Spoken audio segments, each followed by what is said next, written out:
Nah, itu kan SMP, SMA. Sekarang kurikulum sekolah, Ya. ada SD. Oh begitu. Nah, begitu. Kira-kira apa tuh bagusnya tuh anak SD? Supaya Ah. mereka lebih apa ya, nggak senasib dengan kita. Kan kita gagalnya kita itu kan di SD nggak dapat pelajaran bahasa Inggris. Nah, Tiba-tiba sebelum ke sana, Ah. sebelum ke sana.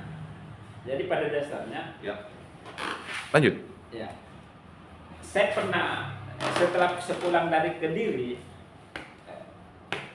saya masih terus memikirkan cara efektif mengajar bahasa Inggris. Oh. Jadi meskipun saya sudah menemukan beberapa metode mengajar bahasa Inggris di pada Kediri, tapi saya masih penasaran. Pasti ada metode lebih dahsyat lagi dari itu. Akhirnya saya mengajukan pertanyaan. Nah, kenapa orang sulit belajar bahasa Inggris sementara dia sudah menguasai banyak vocabulary, kosakata? Ya. Nah, saya melakukan lagi riset. Oke. Jadi ini berbasis riset juga, Nah, meskipun riset kecil-kecilan ya. Ya, riset resmi. Iya. Ya, boleh. Jadi jadi cara berpikir kita itu seperti ini. Kalau mau menarik kesimpulan, kita harus mengumpulkan dulu data, Ya. mengolah menjadi informasi, kemudian menarik kesimpulannya. Nah, karena saya mau mengajukan pertanyaan bahwa kenapa banyak orang tidak mampu menguasai bahasa Inggris sementara mereka sudah menghafal banyak kosakata bahasa Inggris. Nah, untuk mengetahui berapa jumlah rata-rata orang menghafal bahasa Inggris, baik itu di tingkat SMP maupun SMA atau sarjana, tapi mereka belum bisa berbahasa Inggris, belum memahami bahasa Inggris, itu ternyata hampir 200-300 kosakata.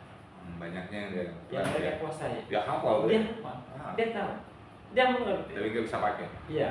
Nah, pertanyaannya adalah kita berbahasa Indonesia setiap hari paling banyak 300 kata. Paling banyak, malah mungkin 200. Iya, itu aja ulang-ulang gitu. Nah, sama dengan bahasa Inggris. Bahasa Indonesia yang kita gunakan tiap hari yang hampir 100-200 kata tiap hari berulang-ulang terus, itu hampir 70%-80% orang sudah paham bahasa Inggrisnya. Lantas, kenapa dia bisa berbahasa Indonesia dengan jumlah kosakata yang hampir sama banyak, sementara bahasa Inggris tidak gitu. Sering digunakan. Iya. Gitu.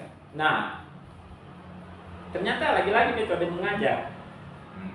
Karena orang mengajar bahasa Inggris tidak menggunakan potensi kosakata yang sudah dikuasai oleh siswa itu. Menarik. Jadi menggunakan hal-hal sehari-hari, kata-kata sehari-hari yang mereka pakai. Ya, jadi kalau Anda ingin mengajar, apakah itu anak SD, SMP atau SMA, ya tahu dulu kosakata yang sudah dia kuasai sudah berapa. Ya. Itu harus dikumpulkan. Oke, anak ini sudah dia kuasai kosakata sudah 100 kata. Kosakata apa saja yang sudah dia kuasai. Nah, kosakata inilah yang digunakan untuk mengajarkan gramatikal, mengajarkan pronunciation, sehingga dia tidak terbebani lagi untuk menghafal kosakata baru. Gitu. Akhirnya bisa menikmati gitu. Kalau misalnya kita ajarkan gramatikal dengan kosakata yang aneh, mereka bingung, terbebani oleh dua hal, gramatikal dengan kosakata baru. Bagaimana memahami gramatikal sementara dia tidak tahu apa ini kosakatanya, apa artinya gitu. Nah, akhirnya saya menggunakan, jadi saya kalau mengajar orang, saya berikan dulu kertas putih dengan pulpen, saya suruh catat. Oke, tuliskan kosakata bahasa Inggris yang Anda sudah paham, yang Anda sudah hafal. Nah, yang benar-benar dia sudah tulis itu sudah pasti hafal di luar kepala. Ya. Tapi terkadang begitu kita menyebutkannya dalam bahasa Inggris, dia sudah tahu artinya, tapi belum dia tulis di atas kertas, itu dimasukkan juga. Ya. Atau kita sebut bahasa Indonesianya, suruh minta dia apa bahasa Inggrisnya, terkadang dia juga sebut, jadi itu juga termasuk. Nah, seluruh kosakata itulah yang digunakan, yang diolah menjadi contoh-contoh, menjadi bahan latihan yang dirangkai menjadi kalimat, maka dengan sangat efektif siswa atau mahasiswa itu untuk menguasai bahasa Inggris dengan cepat. Ya, saran yang bagus ya, Ya. buat utamanya sekolah.